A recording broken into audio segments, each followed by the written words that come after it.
तर काही अपक्षांची महाविकास आघाडीला पाठिंबा देण्याची इच्छा असल्याचा दावाही संजय राऊत यांनी केला। महायुतीकडून आतापासूनच अपक्षांना 50 ते 100 कोटींची ऑफर दिली जाते असा आरोप देखील संजय राऊत यांनी केला।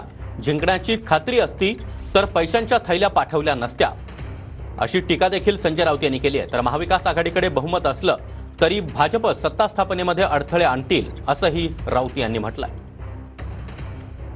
काही अपक्ष आमच्या बरोबर आतापासूनच त्यांनी आम्हाला पाठिंब्याची इच्छा व्यक्त केलेली आहे आणि आतापासूनच एकनाथ शिंदे, देवेंद्र फडणवीस वगैरे जी मंडळी आहेत बरं का, जे उशाला नोटांची बंडलं घेऊन झोपतात, त्यांना झोप लागत नाही त्याशिवाय गादीमध्ये पण पैसे टाकून झोपतात, त्यांनी आतापासूनच या अपक्षांना वगैरे 50-50 कोटी 100-100 कोटीची ऑफर द्यायला सुरुवात केली। याचा अर्थ आम्ही जिंकतो आहोत हे सर्वेवाल्यांना सांगा तुमच्या।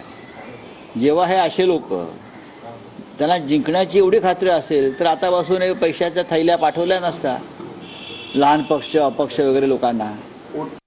राजभवनामध्ये भारतीय जनता पक्षाच्या शाखा असल्यामुळे किंवा केंद्रीय गृह मंत्रालयात त्यांचा कारभार भाजपचा असल्यामुळे ते आम्हाला अडथळे आणण्याचे प्रयत्न करतात। आमच्या वाट्याला बहुमत आलं तरीही ते तो प्रयत्न करतील। आम्ही सर्व अडथळे पार करून महाराष्ट्रामध्ये महाविकास आघाडीचं सरकार स्थापन करू।